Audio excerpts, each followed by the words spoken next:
Angst, fear or anxiety is the feeling that does not deceive, as Jacques Lacan says.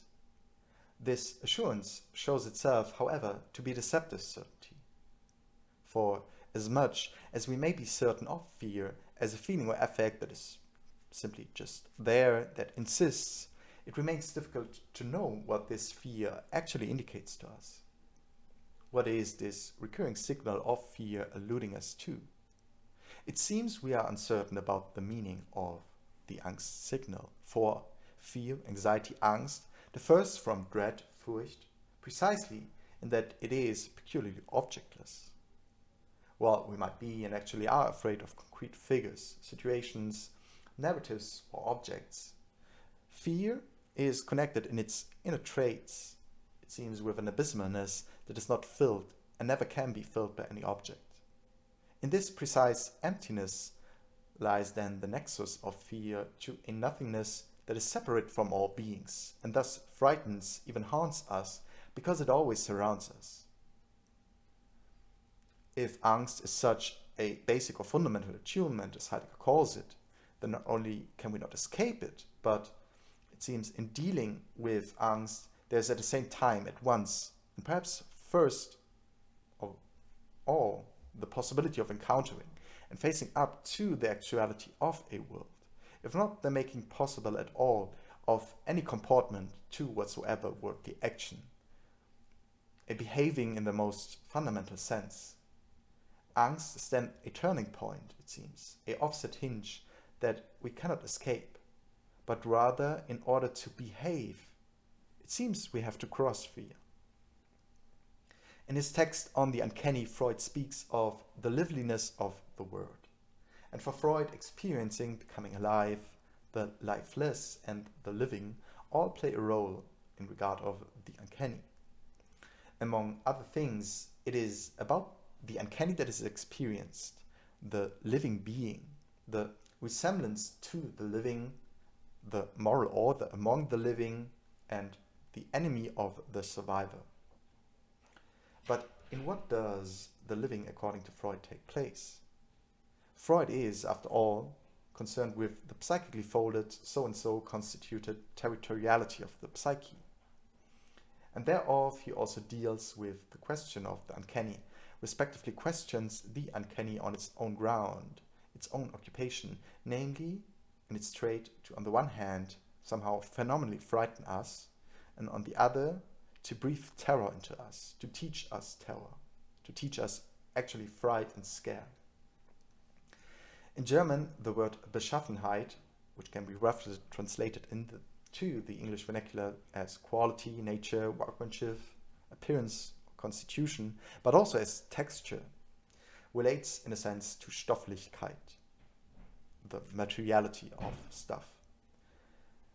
Now, when Freud speaks of materialness, textile stuff, clothes, fabric in the uncanny, then it seems he's alluding to the material of poetry first of all, or as in reference to the emotional steerings on page 5, the material or stuff of aesthetics in a wider sense. Freud builds, it seems, a whole associative field or unfolds a network of words in regard of the word stuff, the stuff of fiction, fantasy, and poetry. So, for example, on page 23, to quote, to form the image of the deceased in the lasting surviving stuff. Or on page 35, he speaks of the choice of the material seems the enigma of the uncanny. Or 2 pages later, on page 37, he is alluding to the prefixed material conditions. Or then again, on page 43, there he is he's speaking of the same of something that has the same fabric. And then again, a full quote: so dependent in the world of fiction can the affect of feeling be on the choice of material, of stuff. So the choice of stuff or material and the nature or quality of this stuff, the materiality, the stuffliness, seems to be a motive worth emphasizing here. And this precisely in relation to matter, the material reality of which Freud is keen to speak in the uncanny. Quote, "The other uncanny, that which is born of the overcoming, shows this character in experience and in poetry, which places itself on the ground of material reality, but can forfeit it in the fictive realities created by the poet." Page 26. The, quote, ground of material reality, we spoke briefly about ambiguities and the ambiguity in Freud's theory and text, the inner Freudian ambivalences, one could say, invested in his texts, the double ground, the figure of a broken in itself figuration, so the double figure, the figure of the double. And then again, the quasi-naturalistic anatomical biological coupling that suggests a simple cliché interpretation solution. And then again, the play with specific serious moments of doubling, repetition, splitting, which draws complication, it seems, into the text and seems to be figured as a theme or senior of the uncanny itself. And then as for the argumentation and direction of the texts that Freud is reading, which seems to set in motion the culmination of the question of the loss of the I in The Sandman to that of the castration complex in psychoanalytic theory, and stylizes the structure necessity of fear, anxiety, angst as the problematic expression of this precise relationship. Stoff und Materie, stuff and matter, and especially then the trace as motifs in a constellation are given to us to be remarked by Freud, which can then be found in the detached complexes that Nathaniel faces as persons in the narrative. These figures are, in a sense, it seems, series between properties, bodies, relations, forces, and names that enter the stage or return to the stage, to the other stage, as externalized psychic figures. Freud doesn't refer to Hoffman's story just for the sake of it, but he references to it because he finds that he can recognize by analyzing certain patterns or constellation of figures, figurations in the story, which gain a certain significance for the analytic of the psyche, the field of the psyche, so to say. For there are symptomatic ways, a method of reading the text's symptomatic traits that are connecting specific apparatuses or jointments and coupling instances of the psychic and the physical or material. So, for example, the father and the character of Coppelius as the same but not the equal, a figure in a split or as a split, form, Gestalt. Nathaniel himself as infiltrated by female traits.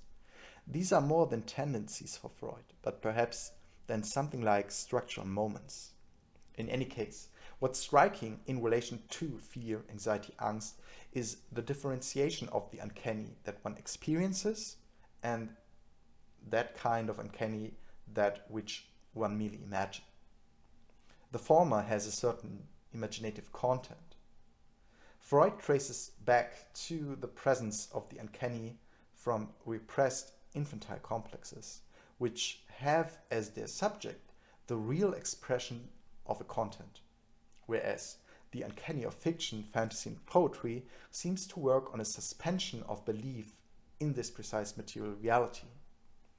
Überwunden sein, to be overcome, Freud specifies, is not to be conceived of as a displacement, or is not a displacement in the technical sense for Freud. Whereas the being overcome of material reality obviously plays a role.